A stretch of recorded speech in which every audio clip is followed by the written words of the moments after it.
La Bibliothèque nationale de France.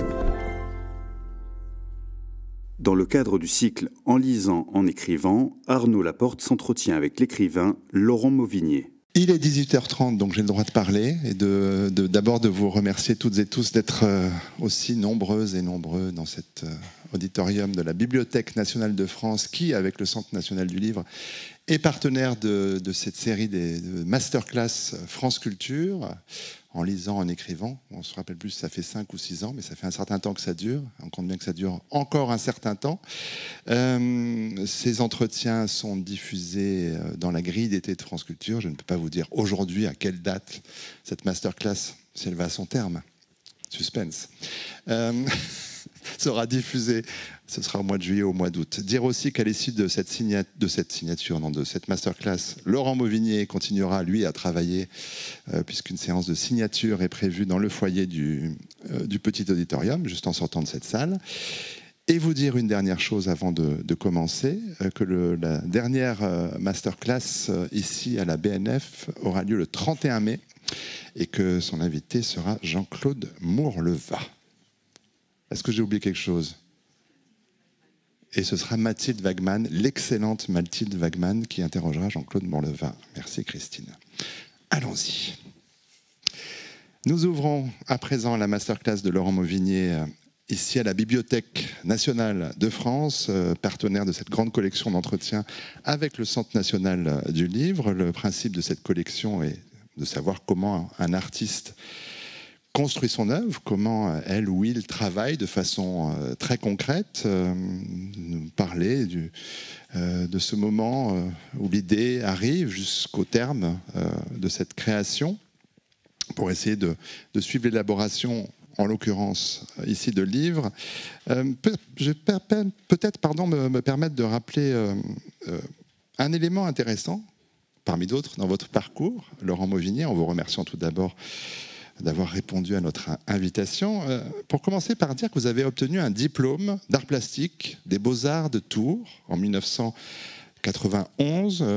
Pourtant, lorsque vous étiez enfant, malade, lors d'un séjour à l'hôpital, vous aviez lu Un bon petit diable de la comtesse de Ségur et vous dites avoir eu l'envie d'écrire tout de suite, de continuer d'ailleurs l'histoire. Vous aviez quel âge au moment de cette lecture ? J'avais 9 ans. Voilà.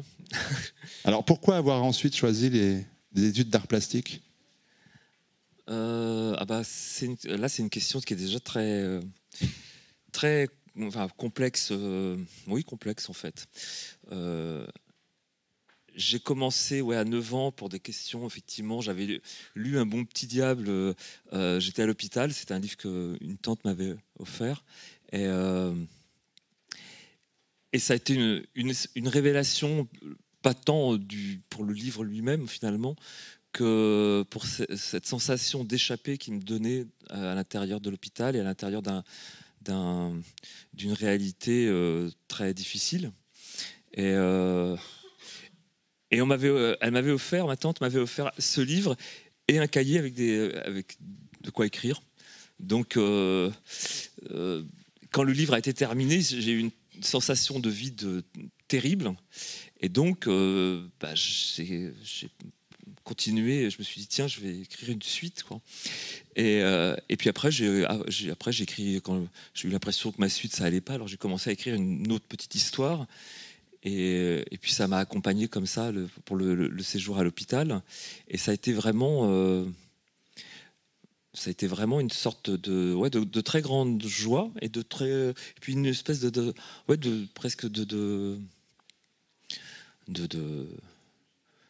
d'illumination comme ça, c'est-à-dire quelque chose est possible avec ça, quoi.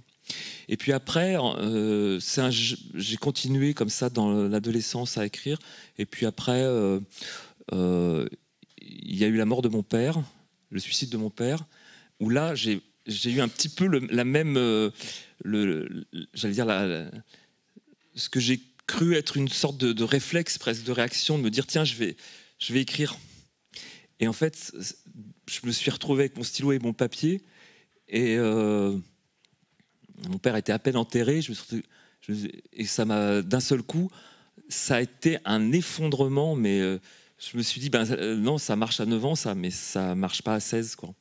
Et puis à 16, au contraire, d'un seul coup, ça me paraît d'une bêtise, d'une prétention. Alors entre-temps, j'avais lu quelques livres quand même, donc évidemment, d'un seul coup, je me suis vraiment dit que on pouvait rien faire en fait avec cette question de la violence du réel, avec tout ça,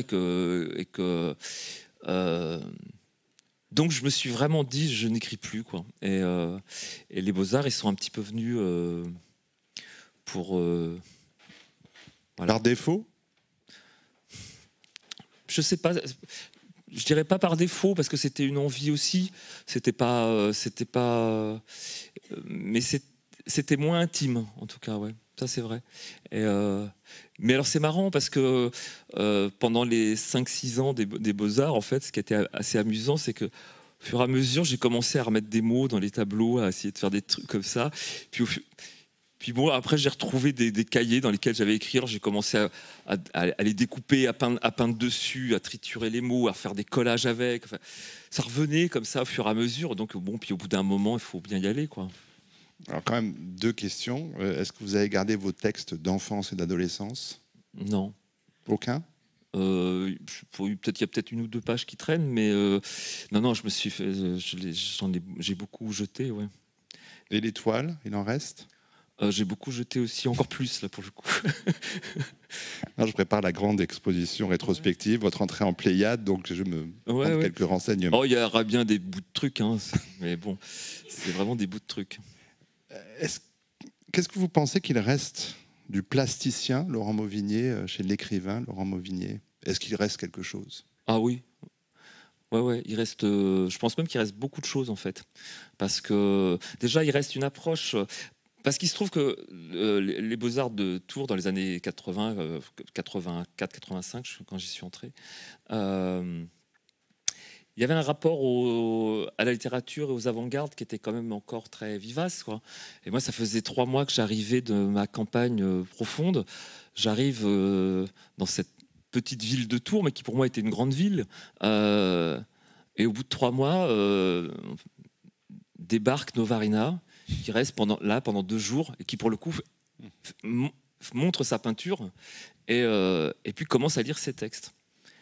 Et alors là, je dois dire que ça a été quand même une autre révélation mais dans cette matérialité de l'impression de tout comprendre sans rien comprendre, quoi. Et donc ouais, ça, je pense que ça travailler en moi, même quand j'ai commencé après à me débarrasser de mes textes en les coupant, en peignant dessus, en les recouvrant de sable, de goudron, de tout. J'ai vraiment tout massacré, hein. Mais bon, je me dis qu'on massacre pas assez. Il faudrait y aller plus fort. On y reviendra. Il faudrait y aller plus fort.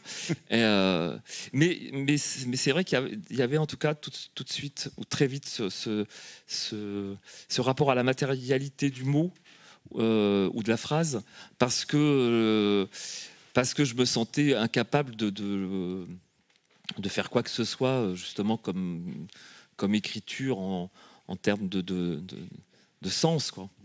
Donc il y avait un rapport, et ça, les Beaux-Arts aujourd'hui peut-être c'est plus présent sur la question du montage à l'intérieur du texte, dans la construction du texte.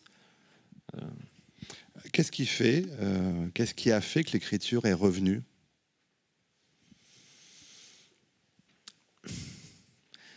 C'est très curieux ça, parce que je saurais vraiment pas le dire. Il n'y a pas un jour où vous êtes assis avec un cahier, un stylo? Bah si, mais je vois bien comment ça revenait petit à petit comme ça, et au fur et à mesure, je refaisais des montages, etc. Puis j'ai quand même recommencé à faire des petits textes, mais bon, très liés aux avant-gardes, très liés à la littérature expérimentale et tout ça. Avec qui comme référence? Bah, il y avait je lisais beaucoup la revue TXT qui était publiée par Christian Bourgois à l'époque. Mais en même temps, c'était un petit peu bizarre parce que c'était des avant-gardes qui étaient déjà un peu derrière nous, en fait. C'était vraiment la fin de ça.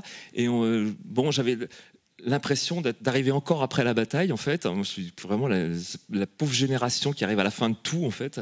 Et donc, on se dit, j'ai l'impression de rejouer un geste qui n'était pas le mien. C'est aussi pour ça que j'étais pas à l'aise non plus avec ça, que je sentais bien que c'était pas mon endroit. parce que j'avais l'impression quand même un peu de parodier quelque chose. Il y a eu Artaud qui a eu beaucoup d'importance pour moi, des gens comme ça, mais qui étaient, où je sentais bien que c'était en même temps pas ce que je cherchais, mais je voyais aussi une espèce de déflagration, de libération dans une espèce d'énergie en fait, de flux de langue, donc ça, je me souviens par exemple, on faisait une revue.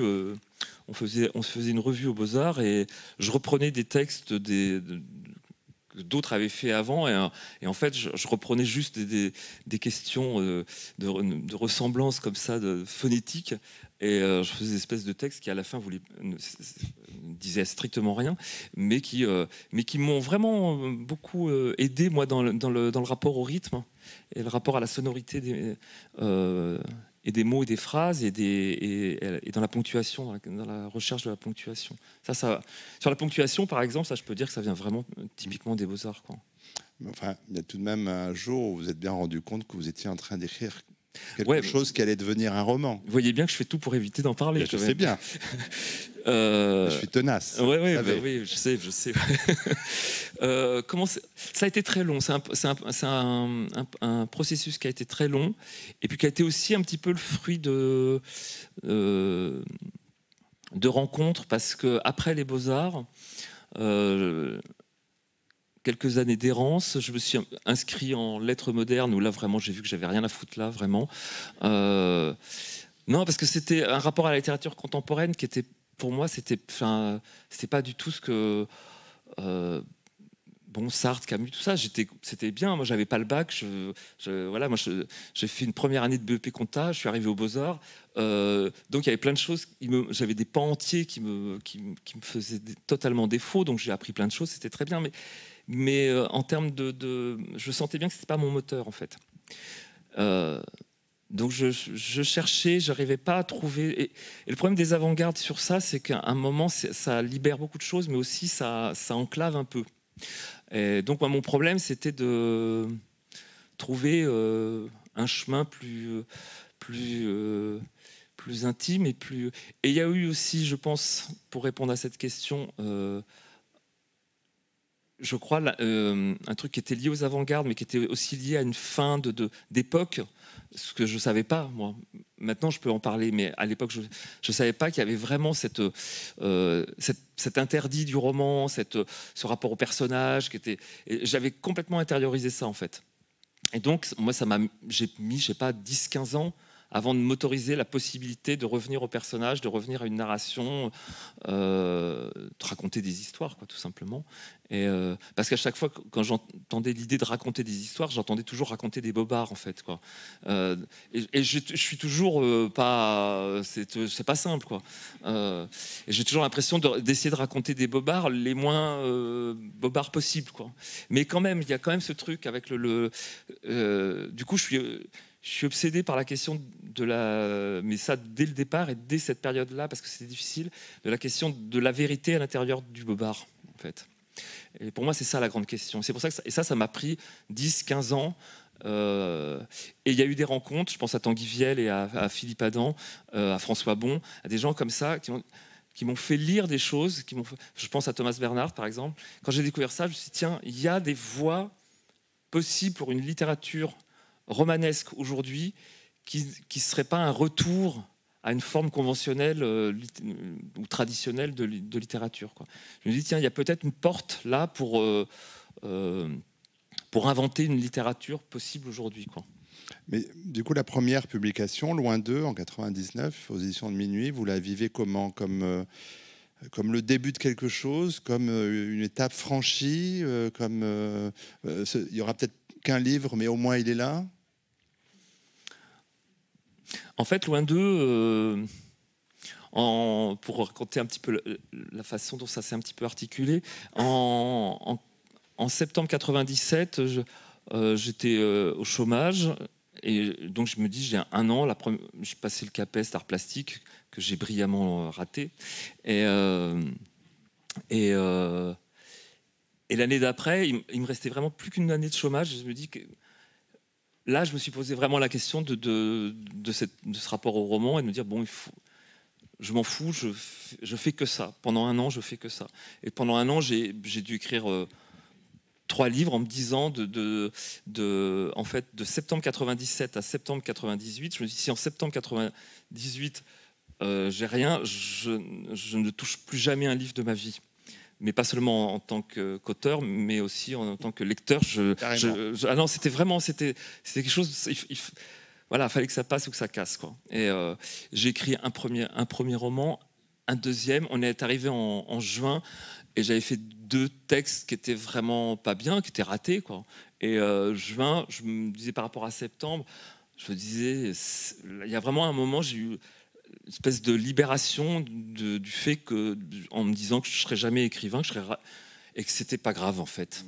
Et je l'ai vécu comme une libération. Alors pour fêter ça, j'ai ouvert mon ordinateur et j'ai commencé les 5 premières pages de Loin d'eux et je ne savais pas du tout ce que c'était. L'objet est arrivé comme ça. C'est un livre c'est un des livres que j'ai peut-être le moins travaillé en fait. Mais c'est vrai, hein, qui est venu comme ça de manière, mais comme s'il y avait eu une sorte d'exaspération ou de vraiment comme un ressort comme ça qui a été tendu pendant 15 ans, qui d'un seul coup là m'a pété à la gueule parce que ce que j'ai compris à ce moment-là, mais vraiment comme une espèce de libération, c'est que mon problème, c'est que je me refusais à aimer mes personnages et que d'un seul coup, en fait, je dis mais en fait ton problème c'est pas de les tu veux toujours faire le romancier, c'est-à-dire faire le malin avec les choses et essayer de croire que tu peux dominer quelque chose. En fait, il faut juste accueillir. Il faut accueillir aussi ce que parfois on a du mal à accepter aussi pour soi. Et ça a été une espèce le livre, il est venu un peu comme ça. Et c'est vrai que les 4 premières pages, je ne savais même pas de quoi ça parlait, en fait. Non, mais vraiment. Et au fur et à mesure, ça s'est construit parce qu'un livre, il ne vous fait pas le cadeau de venir tout seul en même temps. C'est-à-dire que ça se fait heureusement dans une durée. Et le livre, je l'ai terminé début septembre 98. Et je l'ai envoyé tout de suite et ça s'est bien passé. Mais du coup, j'étais même pas sur un petit nuage où j'étais pas heureux, j'étais soulagé, mais c'était une espèce de soulagement. Bon, après, je me disais, bon, ça savoure bien, ça va pas durer, mais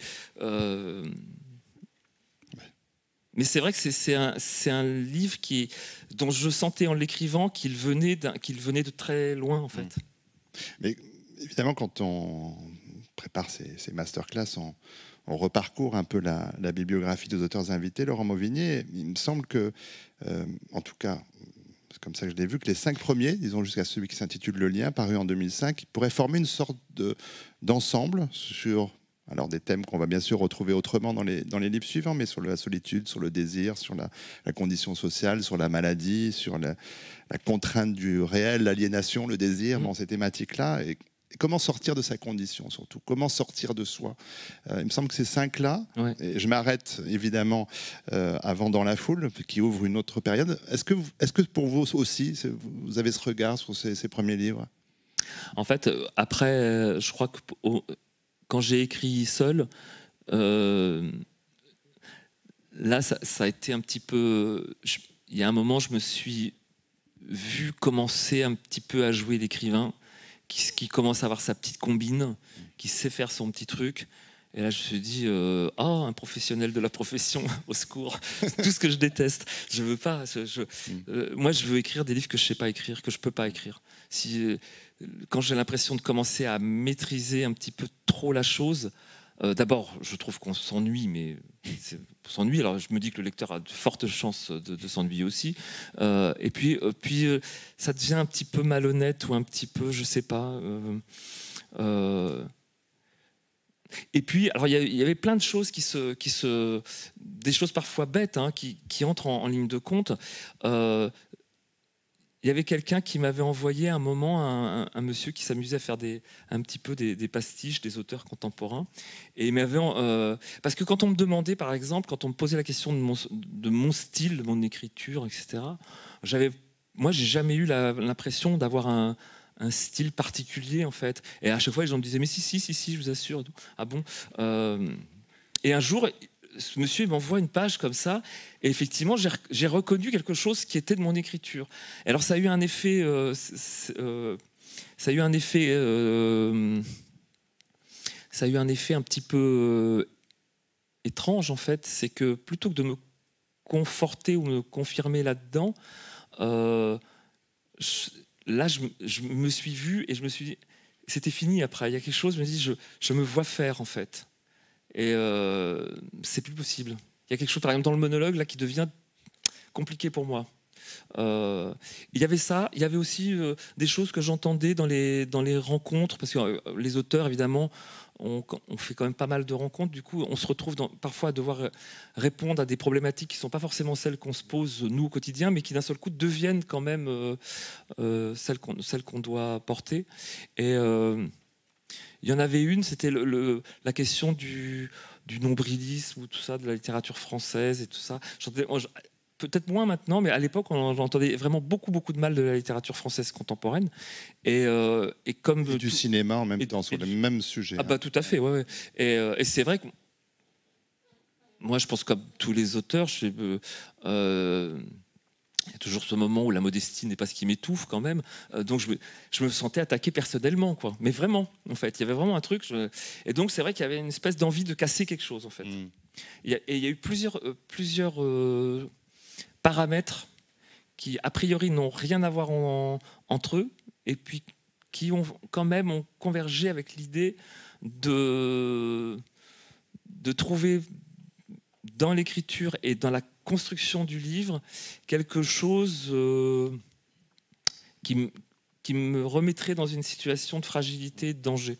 C'est pour ça que Dans la foule est arrivé comme ça, en fait. Alors, Dans la foule, pour rappel, il y a un fait historique au départ, ce drame du Heysel en 85, cette finale de la Coupe d'Europe des clubs champions où les supporters débordent et il y a 39 morts, il y a plus de 400 blessés.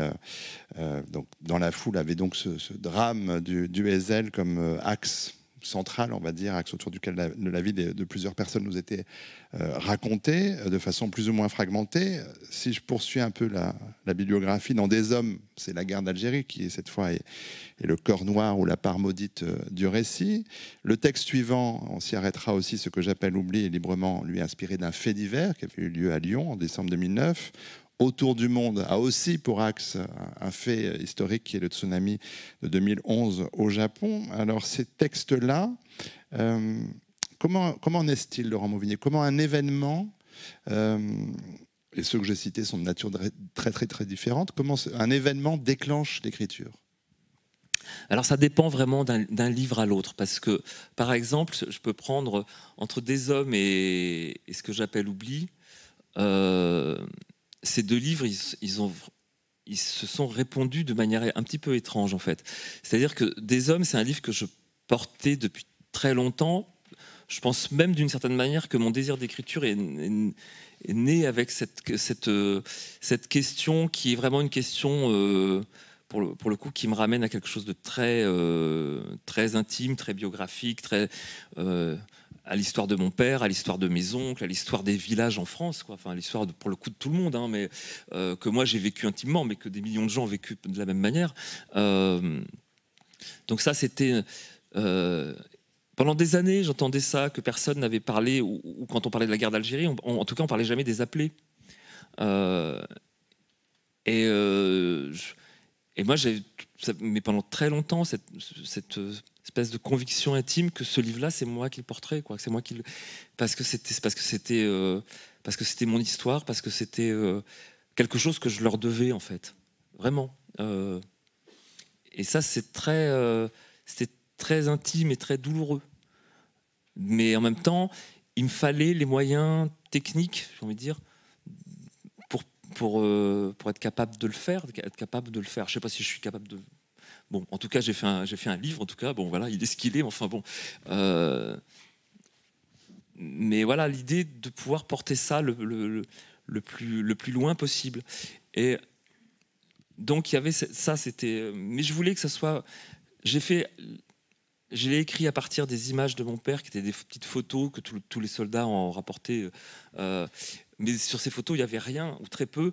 Il y a quelques images où on voit mon père avec une petite fille sur une trottinette. Et en fait, voilà, ça a été des éléments déclencheurs, mais qui ont pour le coup rien qui sont vraiment totalement fictifs. Et puis après, ce livre, quand il est sorti en librairie, c'est un livre dont on a beaucoup parlé. J'ai fait une tournée qui était j'ai presque failli écrire un petit livre sur la sortie de ce livre, en fait, parce que c'était c'était fabuleux la façon dont les gens venaient en librairie. Moi, c'est la première fois que je dédicace et assez régulièrement des livres pour des morts. Des gens qui venaient pour un tel qui s'était suicidé, mais 10 ans, 20 ans après, etc. Mais où c'était présent dans la vie des gens. Et on avait l'impression de quelque chose qui s'était terminé il y a quelques années seulement. C'était très saisissant, ça. Et puis, avec parfois des gens âgés qui étaient là, qui venaient, qui disaient « Moi, je ne vais pas lire votre livre parce que je ne veux pas y retourner. » Et des trucs comme ça. Moi, cette expérience-là m'a bouleversé, vraiment. Et je peux pas, quand on me demande d'aller reparler de ce livre, etc., je peux pas. Moi, je veux pas y retourner non plus, d'une certaine manière, à ma mesure. Mais c'est fort comme. Et j'ai beaucoup parlé. Et c'est un livre qui m'a fait. J'ai fait des rencontres, par exemple, dans des lycées avec des enfants et tout ça. Et puis, au fur et à mesure que je parlais de ce livre, je parlais. Et j'avais l'impression que plus on en parle, plus la vérité de ce qu'on dit devient un petit peu fausse, un peu, elle est altérée par ce trop de paroles. Et je me souviens avoir entendu le fait divers de ce que j'appelle oubli. Et en fait, c'est pas ce fait divers. Et je regrette même d'avoir écrit sur le livre que cette fiction était tirée de ce fait divers, parce qu'en fait, c'est pas le fait divers lui-même pour le coup qui l'a fait, parce que je m'en suis beaucoup éloigné en fait dans le texte. C'est plutôt quand j'ai découvert une affiche, mais 4 ou 5 mois après, qui avait un ton très Thomas Bernhard sur le jugement, en fait, qui parlait de est-ce qu'un homme peut mourir pour une canette de bière, etc. Il y avait un côté ressassement comme ça. On rappelle, hein, c'est un homme en l'occurrence qui avait bu une canette de bière dans le rayon de supermarché, et les vigiles s'en étaient pris à lui. Voilà. Il meurt. Mais alors, moi, dans la façon dont j'ai traité le livre, il ne meurt pas du tout de la même manière. C'est donc très différent. C'est pour ça que je suis toujours un peu gêné de parler de la référence à ce fait divers, parce que je m'en suis vraiment, et puis délibérément écarté, parce que justement, je voulais pas m'approprier une histoire sur laquelle j'ai aucun droit, en fait. Mais en même temps, je voulais pas non plus faire l'impasse là-dessus, parce que ça me paraissait important, et quand même. Mais en même temps, je me suis quand même beaucoup éloigné. Et ce qui a motivé ça, c'était vraiment ce ton d'une affichette comme ça, qui était très Thomas Bernhard, et il se trouve que j'avais dans la poche le livre de Coltès, La nuit juste avant les forêts, que je comptais offrir à quelqu'un. Et c'était une espèce de rencontre comme ça, un petit peu de ces deux écritures-là, qui me sont très chères.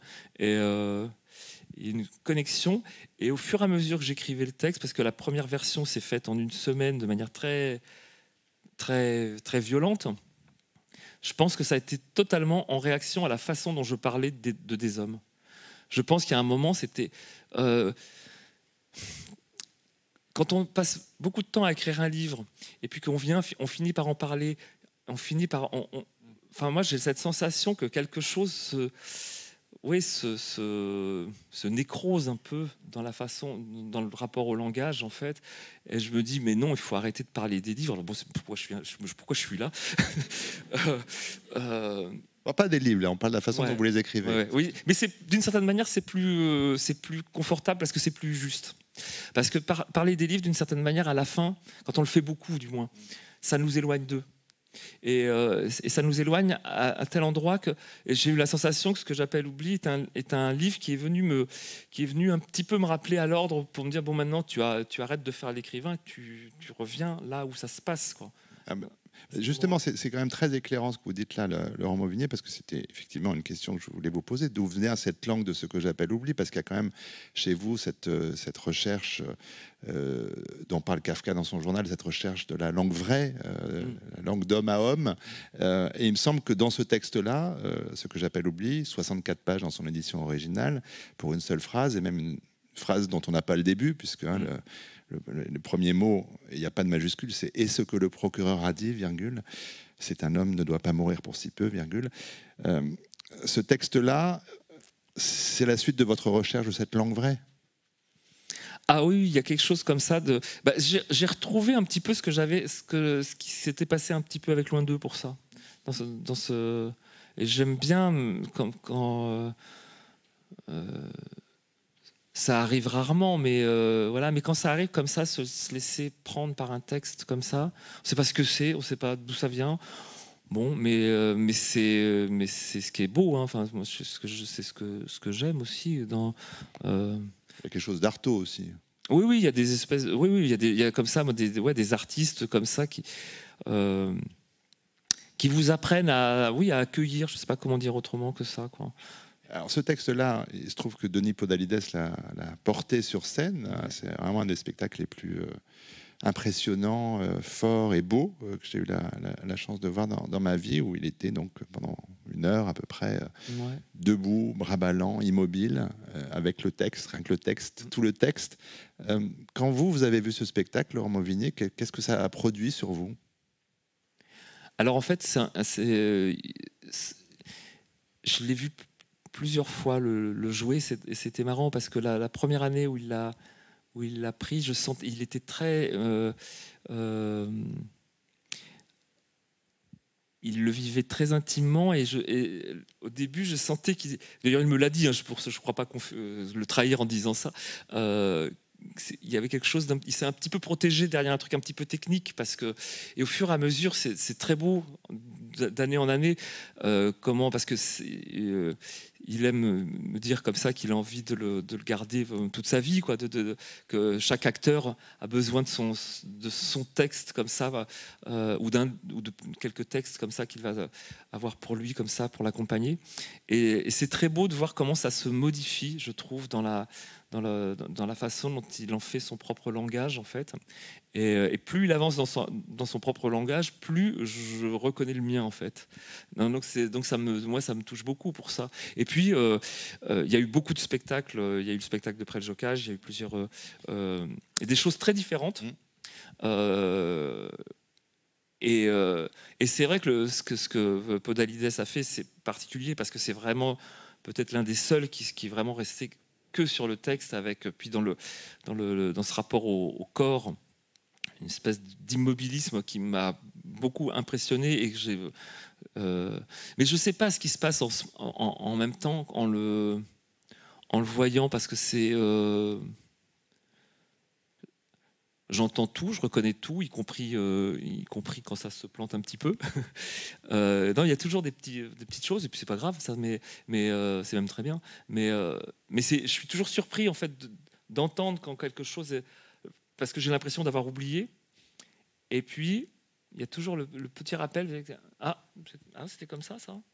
Et c'est très étonnant comment la mémoire de l'écrivain n'est pas ma mémoire, en fait. Et il y a une espèce de dédoublement au moment où j'entends le texte dit. Je peux le regarder comme un spectateur, et en même temps, j'entends que la façon dont ça me traverse, ça va rechercher une mémoire qui est une mémoire vraiment de l'écriture. Alors, vous dites qu'il s'est passé quelque chose de particulier avec ce texte et Denis Podalides, parce que justement, c'était un texte, c'était pas une pièce de théâtre, mais il faut évidemment parler de cet aspect-là de votre œuvre, Laurent Mauvigné. Il y a eu Tout mon amour en 2012, il y a eu Une légère blessure en 2016, et puis ce texte également commandé par Engin Preljocaj pour Retour à Beratam, qui est une pièce donc du coup différente, puisqu'elle est pour partie dansée, qu'elle est musicale aussi. C'est un cas un peu différent, et puis ça a donné 3 spectacles très différents aussi, parce que ce ne sont pas les mêmes personnes qui les ont pris en charge, mais il y a une évidence pour moi que vous êtes aussi un vrai dramaturge. Qu'est-ce qui fait qu'un jour vous avez écrit pour le théâtre? En fait, mais je crois que c'est lié avec cette question du monologue, et ça rejoint une question que effectivement se posaient peut-être les premiers livres, qui était la question du sortir de soi, quoi. Et il y a un moment, le rêve, pour moi, le rêve absolu, ce serait d'écrire sans mots, en fait. ce serait plus avoir besoin des mots, quoi. Et ça me ferait de vraies vacances aussi quand même. Parce que, comme tous les écrivains, j'ai un rapport totalement ambivalent. Je les aime et je les déteste. Voilà. Et en fait, ce que je cherche, c'est le mouvement et c'est la parole. Il y a un besoin comme ça d'incarnation. Et puis il y a une chose, par exemple, une sorte de fantasme, mais ça revient peut-être aussi aux Beaux-Arts.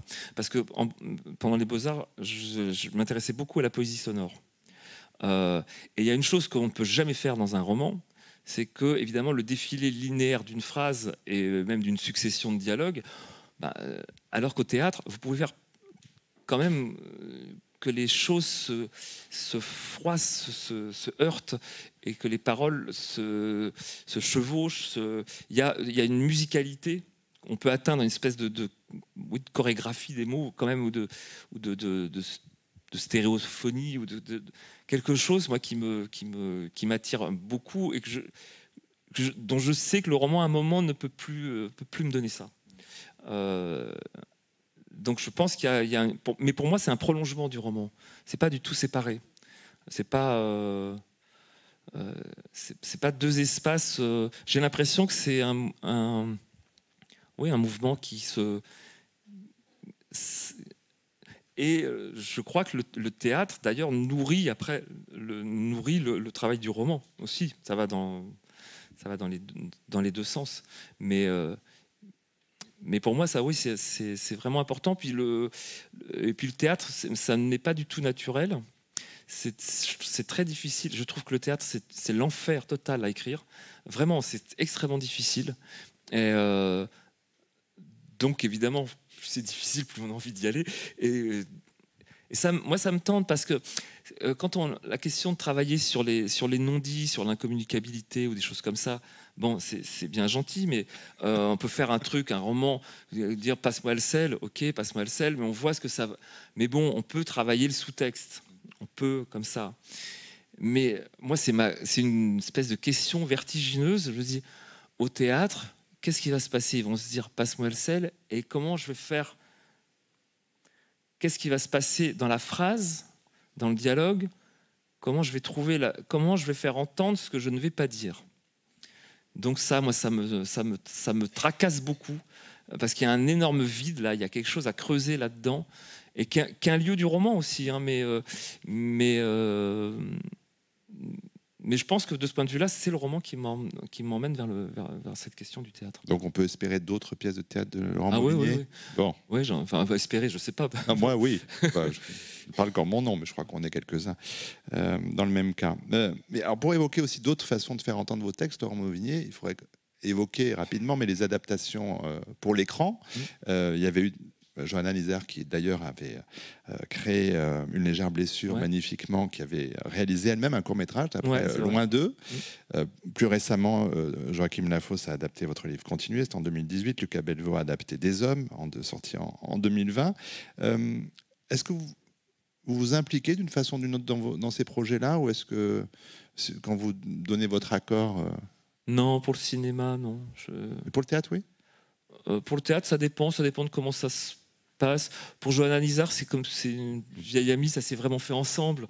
Et donc c'est pas la même. Ouais, pour le théâtre, c'est un petit peu différent peut-être. Ouais. Mais bon, après, non, je laisse. Mais après, je dis ça. Là, Arnaud Meunier qui reprend Tout mon amour, par exemple. Je viens le jour de la première et voilà, quoi. Vos films au cinéma, vos livres au cinéma, pardon. Alors, il ne s'agit pas de dire si vous trouvez les films bons ou pas bons, mais qu'est-ce que ça provoque, là encore, dans votre regard? C'est curieux. Enfin, je sais pas trop comment répondre à ça, en fait. Je crois que ça fait un petit peu comme quand on entend sa voix Magnéto, c'est un peu... Non, mais même d'aller voir un spectacle, enfin, c'est en même temps, c'est bien, et c'est une expérience étrange. Et effectivement, par exemple, c'est toujours compliqué parce que les gens, c'est vrai que en fait veulent savoir si l'auteur aime ou pas l'adaptation, mais alors que C'est pas la question. Non, alors qu'effectivement, ça ne peut pas être la question en fait, parce que je pense que l'auteur est la personne la plus mal placée pour avoir un avis. Ouais, mais complètement. Parce que il y a une chose aussi qui est très particulière, par exemple, avec le cinéma sur ça, c'est que c'est l'histoire, mais bon, c'est différent dans le cas de Bellevaux, mais puisqu'il y a des voix off, etc. Mais globalement, on ne touche pas à l'écriture. C'est une autre écriture, totalement. Donc on raconte l'histoire, on prend, on déforme, on adapte, etc. Mais donc c'est pas tout à fait les mêmes enjeux, c'est pas les mêmes. Après, voilà, moi et c'est tant mieux. Enfin, moi, je trouve que ce qui est bien, c'est que quelqu'un puisse faire ce qu'il a envie avec. C'est pas. Je trouve que là, il y a presque des moments où j'hésite presque à me dire qu'il faudrait que je les vois pas, en fait, peut-être presque. Compliqué quand même. Mais oui, c'est compliqué, c'est pas possible. Mais bon, c'est vrai que ça se. Pour moi, je trouve que la question de mon regard dessus. Parfois, ça m'intéresse aussi quand même sur quelque chose, c'est que ça me permet de relire un petit peu à travers le regard du cinéaste ce que le livre n'a pas forcément réussi à toucher. Ou des problèmes de relief, ou des problèmes de... Après, je n'ai pas relu les livres pour autant, hein, mais c'est vrai que je me dis, tiens, c'est marrant, ça peut être perçu comme ça, alors que peut-être c'était pas exactement vers ça que je voulais aller. Bon, après, ceci dit, c'est aussi pour ça que je ne relis jamais les livres, de toute façon, parce que sinon, c'est... C'est horrible. Ah bah, des fois, il m'arrive d'être obligé pour des rencontres ou de faire des... c'est horrible. Oui, c'est assez désagréable, en fait. Ouais. Parce que en fait, on voit tout ce qui va pas, que ça, quoi. Et il y en a beaucoup, forcément. Logique. Mais j'ai lu, alors ça, j'ignorais cette existence, que vous avez, vous, écrit et réalisé, en 2018, un court-métrage, intitulé Proche. D'abord, on aimerait bien le voir. Je ne sais pas comment ça peut être accessible, mais qu'est-ce que vous avez retiré de cette expérience-là, Laurent Mauvigné ? Ah ben, j'ai adoré ça. Non, mais c'est vrai, vraiment, j'ai adoré ça. Parce que justement, il y a quelque chose là du... J'espère bien refaire un court-métrage, d'ailleurs, prochainement. J'ai un projet, mais celui-là, par exemple, Proche, en fait, dont je suis en train de faire une adaptation pour le théâtre, en fait, pour tout vous dire. Proche, en fait, c'est une histoire de famille, ça va vous surprendre. Oui, vraiment. Une histoire de famille, ambiance huis clos, un truc sympa et tout. Voilà, comme on aime. Et j'ai adoré ça. Et en même temps, je me suis senti un petit peu à l'étroit parce que justement encore très embarrassé de mots. Donc je voudrais faire un film avec moins de mots. Mais il y a quelque chose qui me touche là-dedans, c'est cette espèce de circulation entre les uns et les autres, comme ça, du mouvement. Enfin, vraiment la question du mouvement, peut-être même plus que l'incarnation. Je pense qu'au début, ce qui m'intéressait dans le théâtre, c'était la question de l'incarnation. Et plus ça va, plus cette espèce de mouvement, comme un petit peu la ponctuation peut le porter dans les livres, quoi. Et donc, ce qui m'en reste de ça, c'est un désir d'aller beaucoup plus loin là-dedans, quoi. Mais pareil, avec cette sensation que c'est pas éloigné, c'est des pas de côté par rapport au roman, mais en même temps, j'ai pas l'impression que c'est pas. Pour moi, c'est une façon d'interroger l'écriture quand même, en fait, d'être toujours dans la même problématique. Et puis, ce qui m'angoisse totalement à la fin, c'est que c'est quand même toujours la même chose, quoi. Et c'est terrible parce que en même temps, je sens dès les premiers livres, il y a ce besoin de sortir de soi, donc il y a une tentation formelle aussi de passer par d'autres médias, par d'autres supports, par d'autres. J'en ressens totalement la nécessité, et il y a toujours ce moment où j'ai cette, je dirais pas effondrement parce que c'est un petit peu fort, mais en tout cas affaissement un petit peu intérieur. de dire non, je ne serai décidément, je ne serai pas un autre. Je suis désolé pour Rimbaud, mais là non, je ne serai malheureusement, j'arrive pas à trouver un pas de côté à l'intérieur de ces pas de côté en fait. Alors du coup, quand même, revenons au livre dans cette masterclass France Culture et Laurent Mauvignier, parce que des mots, il en reste encore beaucoup. Il y en a beaucoup dans Histoire de la nuit, Ouais. le dernier roman en date paru. Alors, on peut prendre cet exemple-là qui est le plus récent pour savoir un peu mieux comment vous travaillez. Concernant Histoire de la nuit, par exemple, décider qui porte la narration. Alors, c'est un choix qui est évidemment toujours important dans un livre. On a connu des on, des je, des il. Pour Histoire de la nuit, voilà, c'est une sorte de mix. Comment ça se décide, ça? À quel moment? En fait, j'ai l'impression que c'est pas programmatique, c'est pas un moment, une espèce de décision comme ça qui se fait.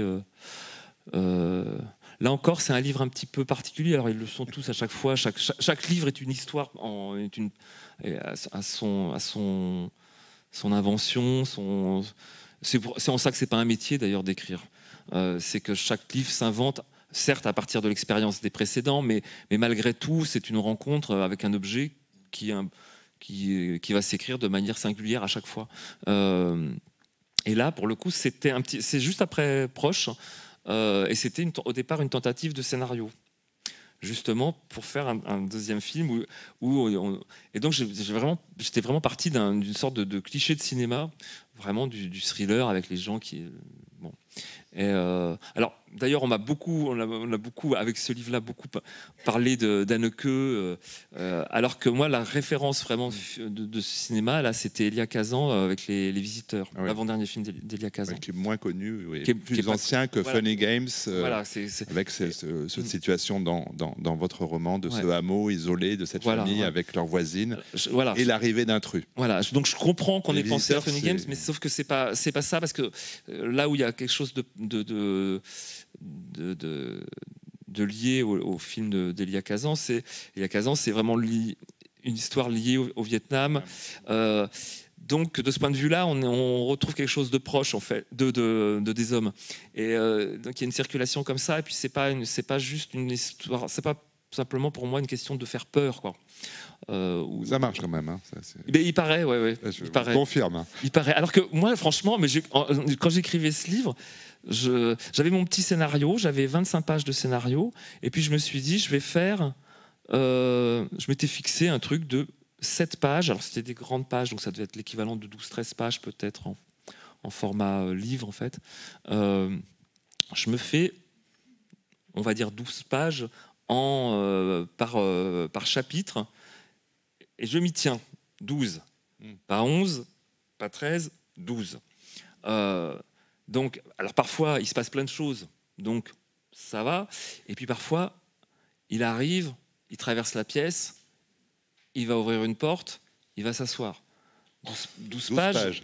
Eh ben, il faut les faire. Ouais. Et donc, moi, tout l'enjeu, c'était de me dire que peut le roman, à quel endroit le roman peut aller où le cinéma, lui, ne pourrait pas aller. Et en fait, quand on se met des contraintes comme ça, on les trouve, les solutions, parce qu'en fait, c'est le paradoxe de Zénon, vous voyez, le truc de la flèche, quoi. Plus la flèche approche de la cible, plus on la regarde de près, en fait, plus elle s'en éloigne en même temps. Et donc, moi, j'avais vraiment je travaillais vraiment sur ça, d'entrer dans le détail de plus en plus, d'approfondir de plus en plus. Donc, du coup, c'était une espèce de ralenti de l'accéléré, en fait. C'était très étrange, le rapport à la durée était très très étrange. Et je me disais aussi, parce que si on prend que l'histoire comme ça, dans les films ou dans les séries télé, etc., une prise d'otage, voilà, mais il y a évidemment au montage, il y a le coupe et tout ça. Sauf que si ça vous arrive dans la vraie vie, il n'y aura pas de montage, il n'y aura pas la musique derrière, et vous n'êtes pas si sûr que ça va bien se terminer. Donc moi, pour la question, c'était d'essayer de retrouver cet endroit qui différencie la peur qu'on a, la peur jouissive qu'on peut avoir au cinéma, et cette peur qui est proche de la terreur qu'on peut éprouver dans la réalité, en fait. Donc d'essayer de retrouver, par les moyens de la fiction, quelque chose d'une peur qui serait plus intériorisée et qui serait plus de l'ordre. Et ça, je crois que le roman, là, il peut travailler à partir de la question de la durée, il peut vraiment travailler. Et puis, ce qui était formidable comme ça, c'était que quand vraiment le personnage ne fait quasi rien physiquement, là, c'est sa propre nature qui est obligée de se révéler. C'est son parcours, son histoire. Donc, je l'ai découvert aussi au fur et à mesure. Donc ça, c'était aussi très, très, très touchant. Et moi, c'est ce que j'aime dans l'écriture le plus, c'est quand les personnages apparaissent. Mais vraiment comme une photographie argentique, quoi. Vraiment d'un seul coup. Oh, c'était donc ça. Et c'est ça qui me fait écrire ce livre. Par exemple, c'est un livre, j'avais l'impression, à un moment, je m'étais dit, c'est mon histoire de scénario, je fais ça. Et au bout de 200, 300 pages, je me dis, non, en fait, le vrai sujet de ce livre, en fait, c'est ça qui me motive. Voilà, j'arrive comme ça. Pour à la toute fin, à la dernière page, quasiment, je me dis, non, c'était ça que je voulais. C'était ça. C'est exactement cet endroit-là. Mais c'est bien donc toujours la question de la langue qui vous préoccupe, Laurent Mauvigné, c'est la langue, parce que vous avez dit il y a ce scénario, cet arc narratif, cette situation, le cliché, mais c'est par la langue que les personnages apparaissent, et c'est aussi ce que dit Christine, la peintre. J'ai noté cette phrase, elle dit de toute façon, à chaque fois, on peint un tableau pour connaître le tableau qu'on veut peindre. On ne peut pas le savoir avant, c'est exactement ce que vous venez de dire. Ah bah oui, non, mais ça, je le pense totalement. C'est votre porte-parole. Mais oui. non, mais oui, moi j'aime beaucoup cette. Ça veut pas dire qu'on se. Parce que depuis tout à l'heure, je m'entends quand même, et je me dis. En même temps, je ne crois pas du tout à l'inspiration. Je ne crois pas du tout que les choses nous tombent dessus comme ça. Il n'y a qu'à attendre et le livre va se faire tout seul. Non, c'est pas ça non plus. C'est que effectivement, l'écriture, c'est ce mélange qui est très difficile à tenir entre un lâcher prise qui nous permet de laisser venir certaines choses et se révéler parce que notre inconscient travaille en permanence à l'élaboration de ces personnages, de ces situations, etc. Mais il faut aussi que l'écriture soit suffisamment tenue et, j'allais dire, contrariée pour aussi l'emmener quelque part. Donc il y a comme ça un double mouvement qui est un petit peu contradictoire peut-être, mais qui crée une tension dans le travail. Et je pense que c'est peut-être ça d'ailleurs qu'on ressent aussi à la lecture. Mais cette tension, elle permet comme ça de tenir un petit peu j'allais dire, les deux bouts de l'écriture. Parce qu'il faut qu'il y ait une surprise pour l'auteur au moment où il écrit, sinon c'est vraiment pas possible, surtout sur un livre aussi long. Et c'est très troublant de voir les choses émerger, de voir comment elles s'articulent, parce que c'est un effet lié à la maturation de l'écriture. Et c'est vraiment un phénomène lié à l'écriture. Mais est-ce que ça veut dire que pour ce livre-là, s'ils sont tous faits de façon différente, pour Histoire de la nuit, Laurent Mauvigné, est-ce que ça veut dire que ces 12 pages dont vous parliez, il fallait que les 12 pages à écrire soient pour vous satisfaisantes pour passer aux 12 pages d'après, et d'arriver à la fin? Ou est-ce qu'il y a un premier jet, il faut repasser encore? Non, il y avait un premier jet. Il y avait un premier jet parce que en fait à la fin, moi je me suis retrouvé là, le livre maintenant il fait 600 pages, mais il en faisait plus de 1000 en fait. C'est pour ça moi j'ai l'impression que c'est la version courte en fait que je vous ai donnée. C'est vrai quand les gens me disent c'est long, vous savez. C'était beaucoup plus long. C'était beaucoup plus long. Ce à quoi vous avez échappé quoi. Mais justement ça c'est aussi très. Je me doutais bien, je sentais bien parfois en écrivant que parfois qu'il y avait des répétitions, que c'était un petit peu lâche, etc. Mais par exemple, il y avait beaucoup de répétitions, par exemple sur le personnage de Christine et sur son rapport à la peinture, etc. Mais ça maintenant, c'est quelque chose que je sais que c'est pas parce qu'on a besoin du ressassement et des répétitions dans l'écriture qu'on a besoin de les avoir dans l'objet dans le livre en fait. Ça, c'est deux espaces. Pour moi, il y a vraiment un premier moment qui est celui vraiment de l'écriture pour elle-même, où là, on s'autorise tout, on laisse toutes ces répétitions, etc. Donc je sais que le livre il a tendance à grossir de manière, ça pour le coup, de manière assez systématique. Le livre est toujours beaucoup plus gros pour moi au départ. Parce que dès que j'essaie de faire... moi, je suis toujours fasciné par les gens qui réussissent à faire des phrases courtes et des choses un petit peu synthétiques, parce que... Yves Ravet, par exemple. Yves Ravet, par exemple. Oui, mais Yves Ravet, en même temps, c'est un petit peu différent, parce qu'en même temps, il fait des livres, des fois, qui peuvent être gros, il enlève après, en fait, aussi beaucoup. Et, mais moi, j'arrive pas à avoir confiance dans une phrase. Donc, j'ai toujours l'impression que si je mets... je sais pas, le fauteuil est rouge, mais je dis, ah, merde, oui, mais rouge comment? Et puis fauteuil, est-ce que c'est... faut préciser, parce que quel fauteuil? Et je me sens pas du tout à l'aise avec ça. Alors à chaque fois, j'ai toujours besoin de contourner l'obstacle en essayant de circonscrire, en fait, un peu l'obstacle. Donc je sais que ça fait proliférer le texte. Et à la fin, je retravaille en plusieurs couches, pour le coup, vraiment en enlevant. Et alors, en même temps, par exemple, Histoire de la nuit, c'est un livre, je n'ai enlevé aucune scène. C'est vraiment à l'intérieur des phrases, à l'intérieur... une fois encore, les phrases, elles sont longues, mais elles étaient toutes beaucoup plus, en fait. C'est vraiment à la pince à épiler, comme ça, on enlève des adjectifs, des espèces de fois de façon de contourner, mais dont je vois bien que c'est parce que je cherche dans la phrase quelque chose. J'aime qu'il y ait une trace de ça. C'est aussi pour ça que je garde les phrases longues comme ça. J'aime comme pour le coup, comme Christine le dit, avec la question du repentir en peinture, ou du glacis où on voit la couche en dessous. J'aime qu'on voit un petit peu tout ce travail-là. Mais en même temps, le donner à voir, c'est pas forcément pour l'infliger, parce que parfois c'est vraiment trop, c'est tellement laborieux. Et puis aussi, il y a dans la dernière version, il y a un moment aussi qui est très jouissif pour moi, c'est le moment où j'ai l'impression que le livre apparaît à lui-même aussi. On enlève, et d'un seul coup, là, la forme apparaît, en fait. Mais ça, vous le partagez d'ailleurs avec d'autres, un autre, une autre, des lecteurs. À quel moment est-ce que vous partagez votre manuscrit, Laurent Mauvigné? Ou ça, c'est vraiment une histoire entre vous et vous? Non, à la fin, je le fais lire quand même un petit peu, quoi. Non, il y a un moment où je commence à flancher un peu. Alors, j'ai mon camarade Tanguy Viel qui est toujours un petit peu là aussi. On se fait lire nos choses. Donc là, il y a un travail et puis c'est le moment où je l'envoie en général, où je l'envoyais à Irène Lindon, et c'est toujours là où ça, il se passait quasiment tout le temps la même chose, c'est que à chaque fois, elle me disait oui, très bien, formidable, très bien, mais quand même, si vous pouviez m'en enlever 10%, ce serait pas mal, quoi. Et à chaque fois, elle notait, mais je lui demandais de le faire, hein, elle ne le faisait pas sans que j'en sois d'accord. Je lui demandais d'enlever de ce qui l'a gêné, enfin tout ça. Et en général, je reprenais le manuscrit, donc elle faisait ça très bien à la règle et tout ça.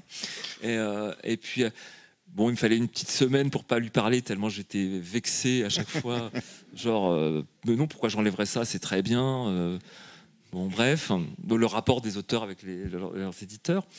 Et puis, je laissais passer du temps. Et à chaque fois, je reprenais ce qu'elle faisait en me disant... Alors parfois, elle avait raison. Parfois, pas qu'elle avait tort, mais elle avait tort sur la solution. En fait, c'est son idée de supprimer, alors qu'en fait, non, il ne faut pas supprimer, il faut déplacer, ou il faut raccourcir, mais il ne faut pas supprimer. Donc c'est ça qui est difficile aussi. Et à la fin, je m'apercevais qu'en réalité, si elle me demande, je sais pas, de supprimer... quand elle me demande de supprimer 20 pages, en fait, je vais en supprimer 50.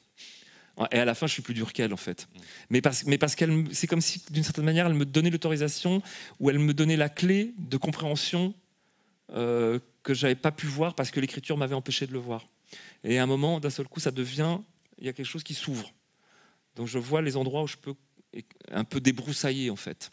Mais tout à l'heure, quand vous parlez de vos années de Beaux-Arts, au début de cet entretien, Laurent Mauvigné, vous disiez on massacre jamais assez. Là, c'est pas du massacre, là, c'est autre chose qui se non, oui, mais parce que je trouve qu'on n'est pas, je suis toujours effaré de voir. À chaque fois, ça m'énerve, en fait, parce que j'aimerais pouvoir faire ce travail tout seul. Et non, elle a toujours cette espèce de petite indulgence coquette avec soi-même qui fait qu'on se dit ouais, c'est pas mal quand même. Alors qu'en fait, non, il faudrait être capable. Et je sais que j'arrive pas à voir. C'est un mystère pour moi, ça. C'est en ça que je dis, on a tendance à quand même, enfin je dis on, je sais pas qui c'est on d'ailleurs, mais en tout cas moi j'ai toujours tendance à comme ça. Après, une fois que ces portes-là sont ouvertes, je crois que j'arrive à le faire pour faire vraiment remonter comme une sculpture, comme quelque chose qui vraiment une forme qui doit naître, quoi. Et il faut enlever le gras, il faut trouver une sorte de lieu d'épanouissement. Parce qu'il y a le plaisir de l'écriture et le plaisir qu'on a parfois, c'est un plaisir un petit peu, j'allais dire un petit peu coupable, c'est pas qu'on s'écoute écrire, mais on s'auto-hypnotise quand même dans l'écriture. Enfin, moi, je m'auto-hypnotise. J'aime ça beaucoup parce que ça me permet. C'est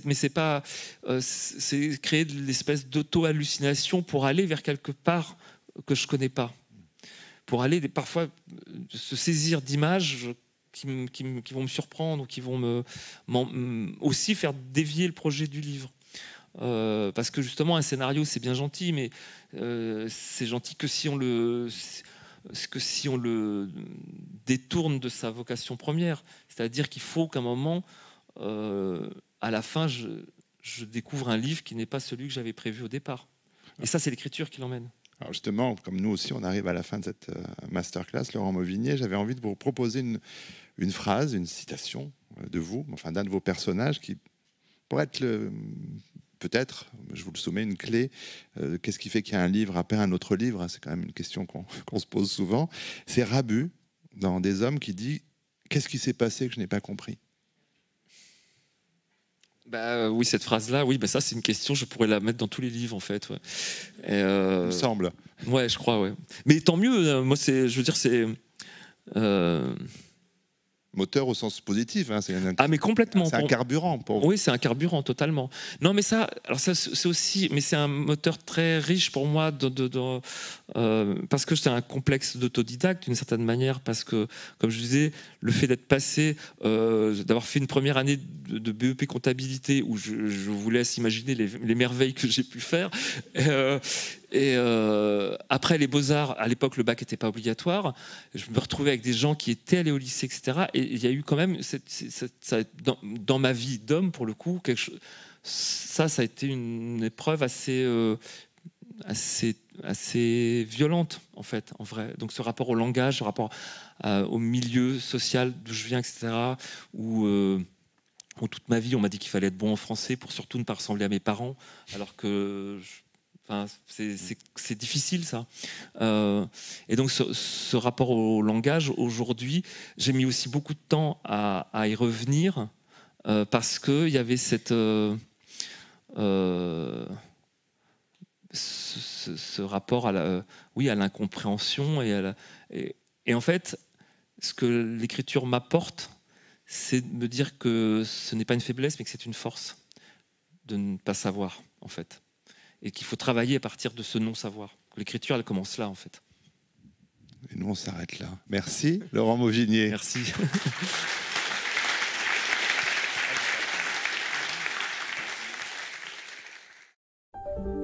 Vous venez d'écouter un podcast de la Bibliothèque nationale de France.